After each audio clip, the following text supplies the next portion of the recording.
மானஸ் பக்கங்கள். Hi friends, இது மாலிகாவின் கேளுங்க கதை கேளுங்க. மானஸ் எழுதிய ஒரு கூட்டு பறவைகள், அத்தியாயம் 112.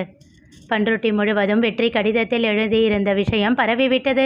தருண் வருண் பற்றிய பேச்சுகள் அடிபட்டன. ஆனால் யாரும் அவர்களை தவறாக சொல்லவில்லை. தமயந்தியிடம் துக்கம் விசாரிப்பது போல் எல்லோரும் விசாரிக்கத்தான் செய்தார்கள்.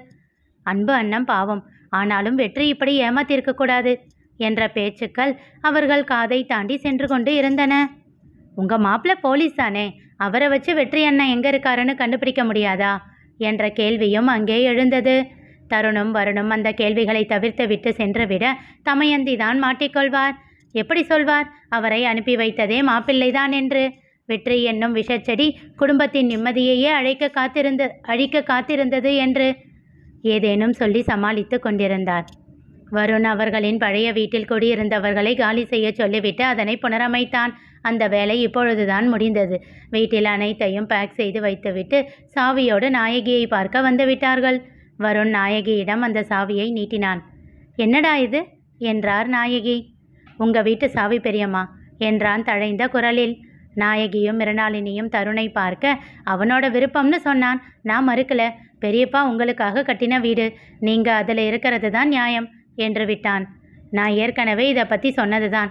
அவரும் இல்லாமல் மிருணாவும் இல்லாமல் எனக்கு அங்கே வர விருப்பம் இல்லை. நீங்கள் அங்கே இருக்கிறதுலையும் எனக்கு எந்த பிரச்சனையும் இல்லை. வேண்டாங்க்கா, நாங்கள் உங்களுக்கு பண்ண பாவம் பத்தாதா உடைந்த குரலில் கேட்டார் தமயந்தி. சி, என்னடி பேசுகிற? நீ நல்லா இருக்கணும்னு தானே அவர் ஆசைப்பட்டாரு. ஆமாக்கா, ஆனால் நான் அவர் பேச்சை கேட்டுக்கிட்டு அவர் சொல்கிறதையெல்லாம் நிஜம்னு நம்பிக்கிட்டு உங்களுக்காக எதுவும் பேசாமல் இருந்துட்டேனே. நீங்கள் தனியாக சமைச்சிக்கிறேன்னு சொன்னப்போ கூட அவர் உங்களுக்கு ஏதோ பிச்சை போடுற மாதிரி பேசினதுனால தான் எனக்கு தெரியாதே. அவர் என்கிட்ட என்ன தெரியுமா சொன்னார்? அவங்க செலவை அவங்க தனியாக பார்த்துக்கிறாங்களாம். மிருனா சம்பாதிக்க ஆரம்பிச்சிட்டா இல்லை, இனியும் நம்மக்கிட்ட இருந்து எதிர்பார்த்தா அவங்க அவமானம்னு நினைக்கிறாங்க. ஒரு கட்டத்துக்கு மேலே கட்டாயப்படுத்தினா நாம் அவங்களை ஏதோ அடிமைப்படுத்துகிற மாதிரி ஆகிடும். அதனால் நீ எதுவும் சொல்லாத அப்படின்னு சொன்னாருக்கா. பைத்தியக்காரி மாதிரி எல்லாத்தையும் நம்பினேனே என்றவர் தன் தலையில் அடித்து கொண்டு வெடித்து அழுதார். தமையா, என்னடி இது? எனக்கு உன்னை பற்றி தெரியாதா? அதனால தாண்டி எனக்கு உன் மேலே எந்த கோபமும் இல்லை. அது உங்கள் பெருந்தன்மைக்கா. அவர் இவ்வளவு பண்ணதுக்கு அப்புறமும் மாப்பிள்ளை எங்கள் மரியாதையை ஊரில் காப்பாற்றி கொடுத்துருக்காரு. இதுக்கு எல்லாமே எப்படி கைமாறு செய்ய போகிறேன்னு தெரியல என்று விட்டு மிருணாளினியிடம் கூறினார். இன்னைக்கு நீ ஊருக்கு போகிறேன்னு தருண் சொன்னான். அதுதான் நீ இங்கே இருக்கும்போதே பேசிடணும்னு வந்தோம். நீ யோசிச்சிருப்ப, என்னடா எல்லாரும் நம்மளை விருந்துக்கு கூப்பிட்டாங்க, சித்தி மட்டும் கூப்பிடலையேன்னு. அது உன் வீடு, உன் வீட்டுக்கு உன்னையே கூப்பிட்டு விருந்து வைக்க முடியுமா? அதனால தான் இத்தனை நாள் கூப்பிடல. இப்போதான் பழைய வீட்டை சரி பண்ணோம். நீயும் மாப்பிள்ளையும் கண்டிப்பாக அங்கே வரணும். உங்கள் 2 பேருக்கும் சமைச்சு போட்டாச்சு, என் பாவத்தில் கொஞ்சம் கழிச்சுக்கிறேன். கண்களில் நீர் வழிய கூறினார் தமயந்தி. அவரையே அழுத்தமாக பார்த்து கொண்டிருந்த மிருணாளினி, ஒருவேளை சமைச்சு போட்டால் போதுமா சித்தி என்றாள். நால்வருமே திகைத்தனர்.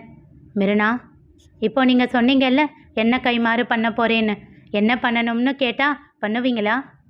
அவள் கையை பற்றி கொண்டார். நிச்சயமாக பண்ணுறேன் மிருணா என்றார்.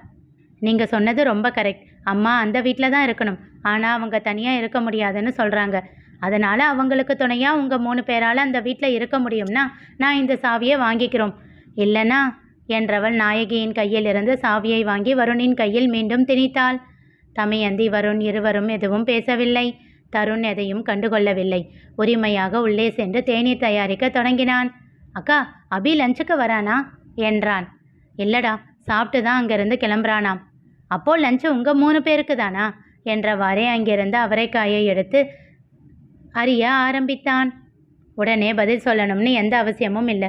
நல்லா யோசித்து முடிவை சொல்லுங்க என்றாள் மிருணாளினி. அதெல்லாம் விடு மிருணா, முதல்ல 2 பேரும் உட்காருங்க என்றார் நாயகி இயல்பாக. தமயந்தி அழுகையை அடக்க கஷ்டப்பட்டார். எல்லோருக்கும் தேநீரை கொண்டு வந்து கொடுத்தான் தருண்.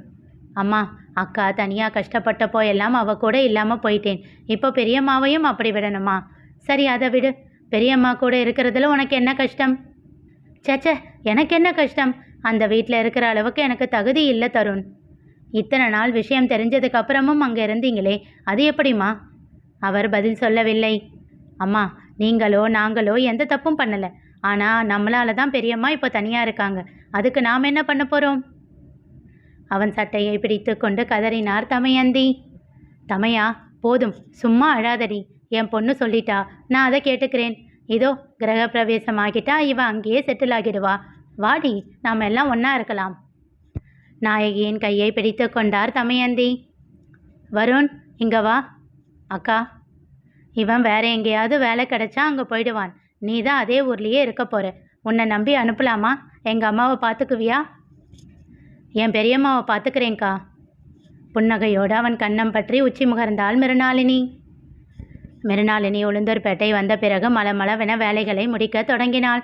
கிரகப்பிரவேசம் முடிந்து அங்கே குடி போவது போல் எல்லா ஏற்பாடுகளையும் செய்தாள். எல்லோருக்கும் அவரவர் விருப்பத்திலேயே கொஞ்சமும் பிசகாமல் அறைகளை எல்லாம் செய்து கொடுத்தாள். ஒரு நாள் எல்லாவற்றையும் சரிபார்க்க வந்த ஆதி அதனை கண்டு கிண்டலாக மனைவியை நோக்கினான். எதுக்கு இப்போ இந்த லுக்கு? யாரோ என்கிட்ட கேட்டாங்க, இப்படி தம்பி தங்கச்சிங்களுக்கெல்லாம் பார்த்து பார்த்து செய்யணுமான்னு. ஆனால் இப்போ அவங்களே இப்படி பார்த்து பார்த்து செய்கிறாங்க. அதுதான் என்னன்னு பார்த்தேன்.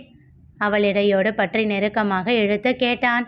அவன் கழுத்தோடு கட்டிக்கொண்டு அவன் முகத்தை ரசனையோடு பார்த்தவாறே கூறினாள். அன்னைக்கு நான் பங்குக்காரங்க வீட்டு மருமகள் இல்லையே. அப்படியே அவளை தூக்கி சுழற்றினான் ஆதி. அண்ணா அண்ணா, என்ன இது என்றவாறே வந்தான் அபி. பார்த்தா தெரியலையா? பேசாம போடா. அவன் பக்கம் பார்வையை திருப்பாமலேயே கூறினான் ஆதி. எனக்கு தெரியுது, ஆனால் 2 பேரையும் பெரியம்மா சாப்பிட வர சொன்னாங்க என்று விட்டு சென்று விட்டான்.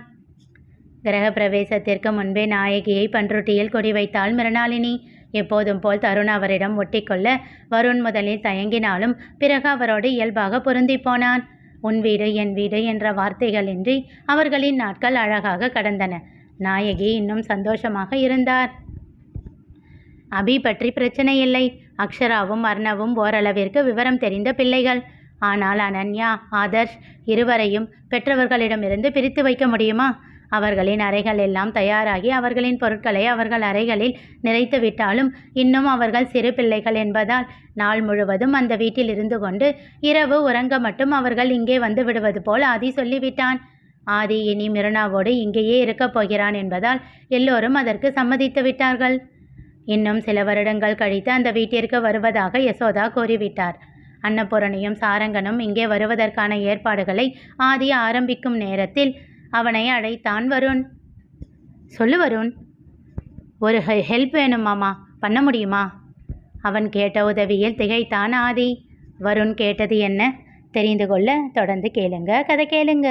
மீண்டும் சந்திப்போம்.